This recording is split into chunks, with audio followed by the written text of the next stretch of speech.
It was an ordinary morning at the small Bronx school, but David Johnson's silence clashed with the childish noise that filled the room. While his classmates laughed, ran, and scratched meaninglessly on paper, he remained motionless, pencil firmly in his fingers. His eyes, fixed on the page, seemed to see something beyond the visible, and each drawn line carried a strange urgency. The notebook was already covered in a disturbing pattern. The same face repeated countless times. Deep-set eyes, a cold expression, a piercing gaze that penetrated any barrier. No matter how many pages he turned, the result was always identical, as if David were merely the hand obeying an inescapable memory. As the teacher approached discreetly, a shiver ran down his spine.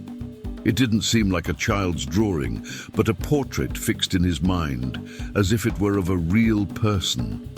Even so, she chose to remain silent, fearing she would seem too impressed. He returned to the board, but he couldn't shake the feeling that he had witnessed something that shouldn't be ignored. His classmates slowly began to notice. They laughed, mocked, and tried to get his attention, but nothing worked. David remained in the same trance, as if every line were a trapped scream, a cry for help that couldn't be translated into words. It didn't seem like a fabrication. It was as if he were trying to remember someone, conjuring up a face that wouldn't leave him alone, something that haunted his memory day and night. And as the drawings multiplied, the discomfort grew. After all, what kind of face was that? Why did it appear so precise, as if it were a living portrait? And most of all, whose gaze was it that David couldn't stop drawing? If this story already captivated you from the beginning, subscribe to the channel and leave your like to follow the next stories that will move you even more. The Bronx neighborhood in the early 2000s was a mosaic of contrasts. Bustling streets lined with colorful graffiti telling stories of resistance and pain, mingled with the constant roar of cars and occasional sirens that reminded everyone that violence was never far away. Among weathered buildings and corner stores surviving thanks to the community stood the public school where David studied. To the adults, it was just another neighborhood school with its overworked teachers and energetic children. For David, however, that space was the silent stage where his strange obsession came to life. The boy's mother, Angela Johnson, did her best to maintain the household routine. A dedicated nurse, she spent long hours at the hospital, accumulating shifts to support her family alone. Widowed from an early age, she saw in Davy not only her beloved son, but also the last living memory of a future she had dreamed of with her husband. Every day, she worried about his silence, but attributed the boy's introspection to early grief. Angela believed that time would bring answers, that childhood could still restore the lost laughter. At school, teachers and classmates observed David's behavior with a mixture of indifference and discomfort. To some, he was simply a shy child, lost in his own thoughts. To others, there was something disturbing about that rarely blinking gaze, that pencil that insisted on tracing the same contours. The principal, a strict and practical woman, even commented that children make up stories when they want attention, and that David would soon outgrow that phase. The school psychologist, for his part, noted in reports that the boy had a vivid imagination, perhaps stimulated by stories or films he had heard at home. But behind the seemingly ordinary routine, discomfort grew. Teachers began to fret over the repetitive drawings. Parents of classmates murmured comments in the hallways, and Angela herself could no longer sleep without thinking about what her son was hiding. There was a silent consensus among the adults. It was easier to believe it was all just a child's imagination than to accept that something real and threatening could lurk behind those scribbled faces. Still, none of them imagined what was about to happen. Because while the adults insisted on ignoring the signs, David kept drawing, each time in ever greater detail, as if some invisible force was forcing him to bring to the surface a truth everyone refused to see. And it was precisely when they believed it was nothing more than a childish whim that his behavior began to repeat itself even more intensely, as if the message was becoming clearer every day and impossible to silence. As the days passed, the strangeness stopped being an isolated detail and became routine. David, always at the same time, would open his blank notebook and draw the face that seemed to torment him. Whether it was math, English, or science, his attention never wavered. The pencil ran across the paper, as if guided by memories that didn't belong to an 11-year-old boy. The lines varied only in small details, sometimes a thin beard, sometimes lines marking deep, dark circles, sometimes a discrete scar appearing on the left side of his face. But essentially, the gaze was always the same: cold, penetrating, almost too human to be just imagination. Classmates began to avoid sitting next to him. Some laughed quietly, calling him weird, while others, more sensitive, simply walked away silently, as if sensing something disturbing about those repetitive drawings. The teacher, tired of trying to get his attention, picked up one of the sheets and put it in her drawer. Glancing at it, she felt a strange pang in her stomach, but quickly dismissed the feeling, convincing herself it was just a figment of her imagination. Angela, for her part, began to notice that the pile of papers at home was growing alarmingly. Arriving home from a hospital shift in the early hours of the morning, she would find her son awake, sitting at the kitchen table, his eyes fixed, his pencil sliding tirelessly. The drawings were scattered throughout the house, on the floor, on the improvised walls, on the covers of his school notebooks. It was as if the boy couldn't stop until his face was everywhere. With each finished page, David seemed to breathe deeply, as if relieving an invisible pressure, but minutes later, it would all start again. The detail that most disturbed Angela was that the boy never explained anything. When asked, he responded only with silence. Not a word, just the continuous act of scribbling. This silence further heightened the feeling that this wasn't childish play, but something deeper, more serious. And most disturbingly, as the drawings accumulated, their clarity increased. It was as if the boy was seeing, day after day, a face that became more real and closer. Gradually, even previously skeptical teachers began to feel uneasy. What had previously been treated as artistic distraction came to be perceived as a kind of obsession. Reports were filed, but always with the same superficial diagnosis, an overactive imagination. No one dared investigate further. It was easier to ignore. But there was no ignoring David's insistence.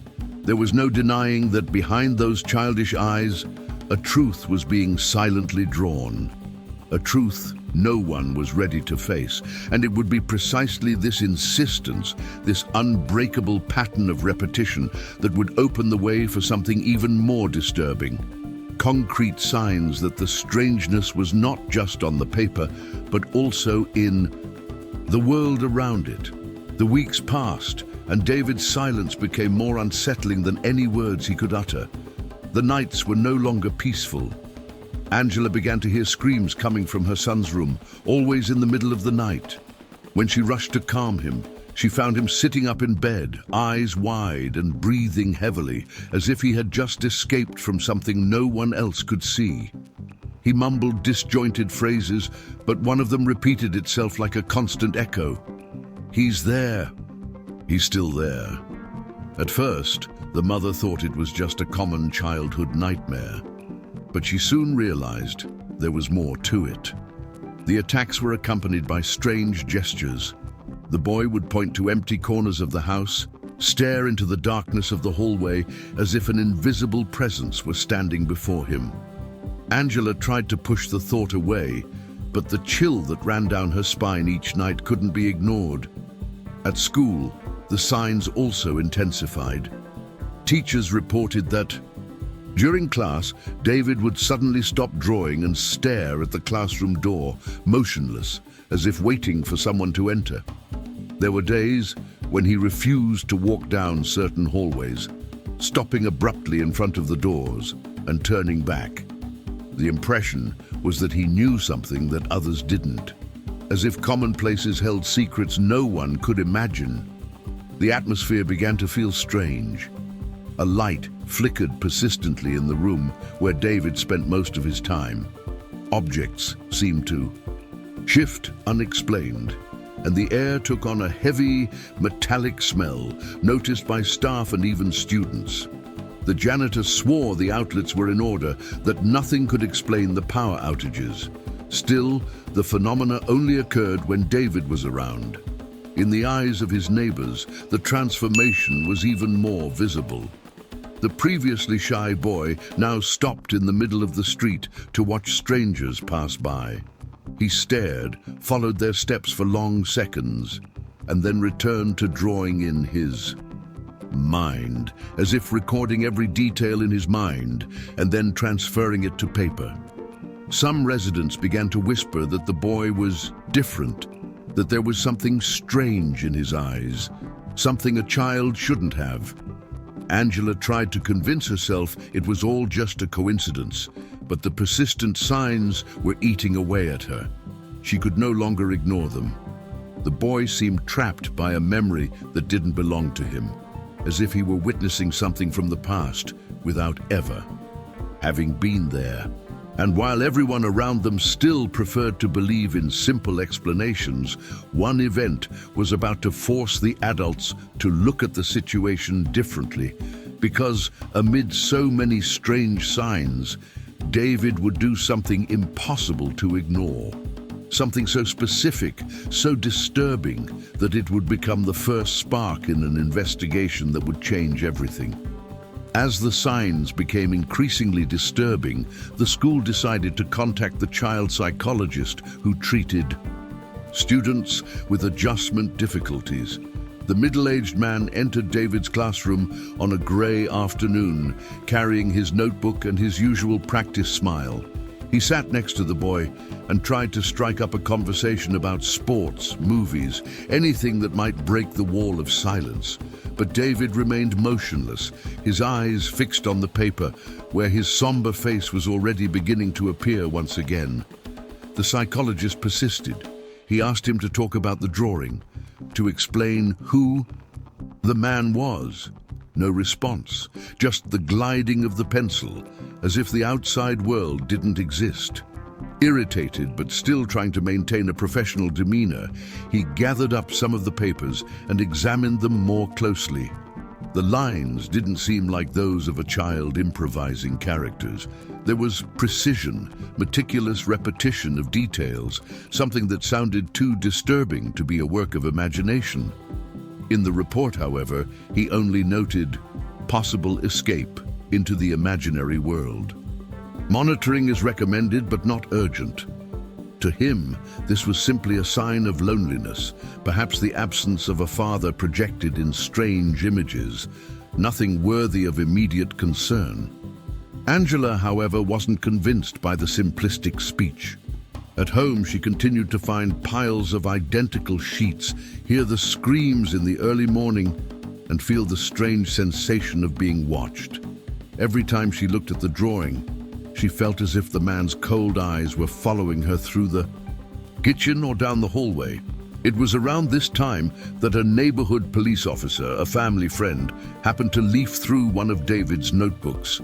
Seeing the repeated lines, he felt a sudden chill. The face wasn't entirely unfamiliar to him. There was something about the contours, the hard expression, and the detail of a scar scrawled in some of the drawings that triggered old memories of cases that had passed before his eyes years ago. He didn't comment immediately, but that impression lingered in his mind like a warning impossible to ignore, and it would be precisely this detail, the uneasy feeling of recognition, that would plant the first seed of doubt. If it were just imagination, Why did that face seem so real?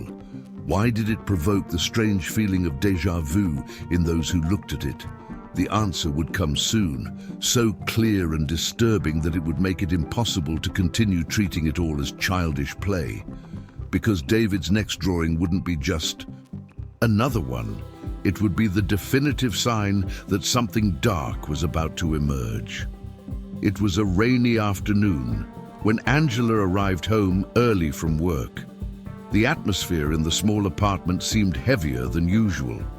When she pushed open David's bedroom door, she found the boy sitting on the floor, surrounded by dozens of scattered leaves like a disturbing mosaic. Unlike the previous days, each drawing this time brought a new detail. A deep scar on the left side of his face, always scratched in. The same way, in the same position. Angela walked over, picked up one of the sheets and felt her heart race. That scar! It wasn't just a made-up line. She'd seen it before. The memory came like a shadow from the past, something heard in hushed conversations around the neighborhood years ago when a brutal murder rocked the neighborhood. The prime suspect bore an identical mark. Startled, Angela tried to ask her son where that image was coming from. David, silent, simply looked up at his mother and pointed to the window. She glanced in that direction, but saw nothing but the rain dripping down the glass. Still, a shiver ran down her spine, as if someone in a suit were there, watching them from the dim light of the street. The next day, Angela brought some drawings to school, insisting something was wrong. The impatient principal dismissed her concern as exaggerated. But the police officer friend of the family, the one who had already noticed the strange familiarity of the lines, asked to take a closer look. When he saw the scribbled scar, his expression changed. He said nothing, but went pale, as if he had just recognized a ghost. "Do you know where this comes from?" Angela asked. The man hesitated, took a deep breath, and then simply replied, "I've seen this face before. Many years ago." The revelation disturbed him enough to lead him to consult old records. Among the forgotten files in the barracks, he found yellowed photos of a 1993 murder suspect, Michael Harris. The man had been investigated, but the case had been dropped for lack of evidence. And there he was, in black and white, with the same scar marked on his face that David had been drawing night after night. The coincidence was impossible to ignore. How could an 11-year-old boy, born years after the crime, so accurately reproduce the features of a missing suspect? Angela, shaken, realized that her life and her son's were entering dangerous territory, where reality and mystery were intertwining. The police officer, even more uneasy, made a silent decision. If there was even a slight chance that that face was real, it was time to look at the past with new eyes. But what no one knew was that this would only be the beginning. Because David's drawings weren't just echoes of the past, they were invitations for old wounds to bleed again. That night, the police officer couldn't sleep. The image of David's face, identical to that of former suspect Michael Harris, wouldn't leave his mind. He then decided to seek permission to open the forgotten files buried in the district's dusty drawers. Entering the document room, he felt as if he were reopening not only a case, but also the scars of a city he'd rather forget. The records revealed a history of violence that echoed through the streets of the Bronx. In 1993, a young woman had been brutally murdered just blocks from the school David now attended. The crime shocked the community, but without sufficient evidence, the case was shelved. Michael Harris, the prime suspect, simply disappeared. Some said he had fled to another state. Others believed he was still circulating in New York under an assumed identity. The mystery was never solved. Comparing the old photos with the current drawings, There was no doubt the resemblance was uncanny. Every line the boy traced accurately mirrored the contours of Harris's face, the cold eyes, the rigid jaw, the marked scar. It was as if David had access to a memory that could not possibly belong to him. The discovery began to circulate in private conversations among researchers. Some laughed, finding it unlikely that a child would have some kind of unexplained vision or memory. Others, however, took it seriously. After all, how could such a coincidence be ignored?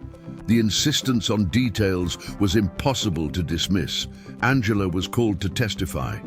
Sitting in front of the police, she told them about her son's disturbing dreams, the drawings scattered around the house, and the heavy silence that dominated the nights.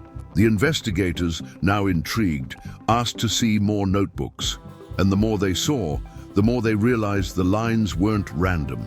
They formed a pattern, as if David were unconsciously trying to piece together a puzzle. One of the veteran detectives, looking at the stacked sheets, commented in a low voice, "He's not just drawing, he's remembering." That comment hung in the air, like an accusation impossible to ignore. After all, remember what? Who? How could a boy reproduce details of a face that wasn't even part of the present? With these doubts echoing throughout the headquarters, the decision was made. The 1993 case would be officially reopened. For the first time in years, Michael Harris's name was once again circulating in the halls of the NYPD. Seasoned officers sensed they were facing something bigger, something that could expose past failures and bring buried truths to light. But what no one expected was that the next steps of the investigation would reveal not only forgotten traces, but also symbolic objects that would directly connect the boy to the mystery.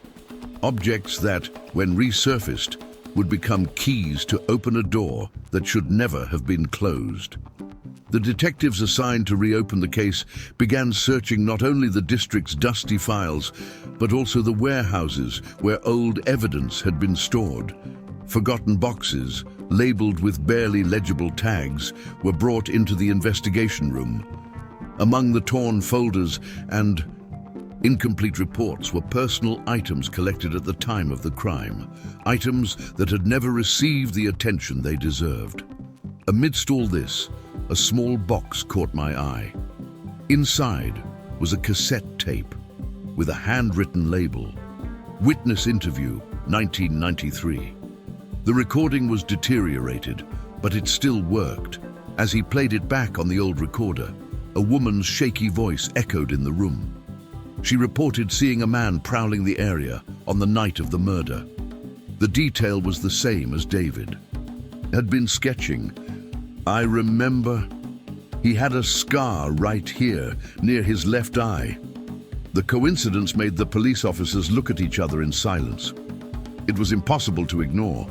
Angela, who was monitoring part of the investigation, was also called to listen. While the agents were talking, David, who was standing next to his mother, pointed to the box as if he knew exactly what was inside. He didn't say anything, simply placing his hand on the cassette tape, as if confirming that the object was vitally important. The gesture left the investigators stunned. Another disturbing detail emerged when they opened a folder containing old crime scene photos. Among them was a blurred image of a neighborhood graffiti mural. The drawing showed lines similar to those David had been scribbling, almost as if the graffiti of the time had recorded the presence of someone who never wanted to be seen.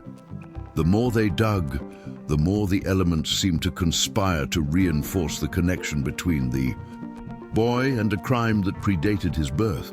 For the police, a cruel question remained. Was this just a frightening coincidence, the fruit of a child's fertile imagination? Or was there something beyond, something inexplicable, connecting David to a story that still cried out for justice? The investigators began to assemble a wall chart with all the evidence. Photos, David's drawings, testimonies, Michael Harris's name prominently displayed. Little by little, the timeline began to piece itself together, and each piece seemed to fit together as if someone had silently put the puzzle together before them. That someone was precisely the boy who remained silent, but whose drawings revealed hidden truths. Angela no longer knew what to think. Fear for her son's safety grew with each revelation. If Harris was still alive, if he still prowled the same streets, how much risk could David's obsession put him at? The detectives, for their part, were increasingly convinced that the boy could not be ignored. His drawings weren't just scribbles, they were encrypted messages from something much bigger. And it was at this point that the investigation reached a crucial turning point. The traces, objects, and forgotten memories were about to become a devastating revelation. Because soon, it wouldn't just be a matter of old evidence, but of a frightening reunion between past and present, something no one had imagined possible. Nights in New York were rarely silent, but that week, a different kind of silence seemed to hang over the Bronx. Inside the investigation room, the detectives lined up David's papers with the files from the 1990s, as if in front of a mirror. And it was at that moment that the revelation hit like a bolt of lightning. Michael Harris hadn't just disappeared into the past. He was back. An anonymous informant had reported a man with the same physical characteristics roaming a nearby neighborhood using a different name. The scar detail left no doubt. The search intensified, and within days, police confirmed the impossible. Harris had returned to the Bronx months earlier and was living in a small apartment less than 10 minutes from Angela and David's home. The news spread among investigators with the force of an electric shock. How could a boy, born years after the crime, recognize and draw with such accuracy the face of a man who lived in hiding? Logic crumbled in the face of the precision of Davy's features. Angela felt the ground disappear beneath her feet. Fear gripped every gesture, every breath. Her son wasn't just reproducing random images. He had somehow identified a man wanted by police for decades. The sense of danger became suffocating. What if Harris had already realized he was being revealed by the boy's drawings? The case took on an even darker tone when police found records in Harris's apartment confirming his connection to the 1993 victim. Old photographs, personal items, and even stored clothing revealed an obsessed mind. But there was something even more disturbing. Among the belongings was an old notebook with jumbled notes in which scribbles similar to David's appeared. Like a macabre echo, past and present, intertwined in symbols that no one could fully decipher. For the investigators, there was no longer any doubt. The boy's obsession was no coincidence. It was as if David had somehow been chosen to carry the burden of revealing what had been hidden for so long. The impact of the revelation was so great that authorities decided to act quickly. Michael Harris was located, arrested, and taken in for questioning. His weathered face still bore the scar that David had perfectly drawn.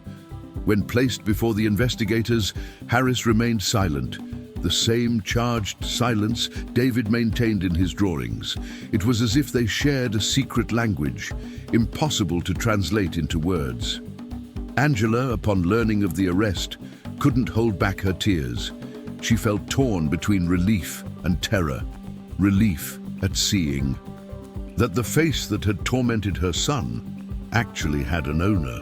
Terror at imagining what this inexplicable bond might mean for David's future.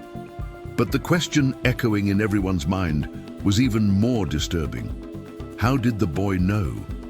Was it a spiritual connection, an inherited memory, or something science could never explain? And as these doubts grew, a new dilemma emerged. Justice finally seemed within reach, but the true consequences of all this were only just beginning to unfold. News of Michael Harris's arrest spread quickly throughout the Bronx. For many residents, that name was just a distant memory, buried in the 1990s, when the murder of a young woman had left deep scars on the community. For others, especially the elderly, the return of this ghost rekindled the fear and anger of a time when they believed justice had failed. The press wasted no time in turning the case into shocking headlines. "Boy reveals face of killer missing for decades," the tabloids declared. Reporters camped out in front of the school, awaiting any new details. Angela, frightened, tried to shield her son from exposure, but it was impossible to avoid the flashes and microphones invading her life. David, as always, remained silent, drawing even more faces, as if his work were never finished. At the barracks, investigators confronted Harris with the accumulated evidence, the photographs found in his apartment, the old witness recordings, and above all, the disturbing similarity between David's drawings and his own face. Harris, however, remained silent. His blank, icy gaze sent chills down the spine. It was as if he harbored a dark certainty that even behind bars, he still wielded some kind of invisible power over the situation. Justice began to move slowly. New testimonies were collected, new forensic examinations were conducted, and the possibility of bringing Harris to trial rekindled hope that, finally, the 1993 victim would have his voice heard. But a shadow loomed over the entire process. Many feared that, as in the past, the lack of definitive evidence would result in impunity. After all, to what extent could a boy's silent testimony and his drawings be considered valid in a court of law? Angela lived torn between fear and hope. Her mother's heart wanted to believe that all of this would finally come to an end, that prison meant safety for her son. But each time she saw David drawing with the same intensity, she realized the story wasn't over yet. It was as if the boy sensed that Harris's imprisonment wouldn't be enough to silence the secrets of the past. The atmosphere in the neighborhood was tense. Some celebrated the reopening of the case, believing that delayed justice was still justice. Others murmured that stirring up old wounds would only bring more pain. The community was divided, and at the center of it all was an 11-year-old boy, bearing the weight of revelations that even the adults couldn't bear. But perhaps most disturbing was Harris's final act before being transferred to the maximum security prison. As he was loaded into the patrol car, he looked up at the crowd and gave a half smile. The same smile David had begun to sketch on some of the last pages. The detail went unnoticed by many, but not by Angela, who felt her blood run cold, because that smile, more than any proof or judgment, seemed like a silent message, a message that the story wouldn't end there. And indeed, it wouldn't end. For what David would do next would show that there was something even deeper behind his connection with that dark face, something that couldn't be explained simply by the word justice. The days following Harris's arrest were a whirlwind of emotions. The media continued to surround the school, neighbors whispered in the hallways, and Angela could barely sleep, torn between relief at his capture and the fear that everything was far from over. In the midst of this storm, David remained the same, silent, introspective, and with his pencil always in hand.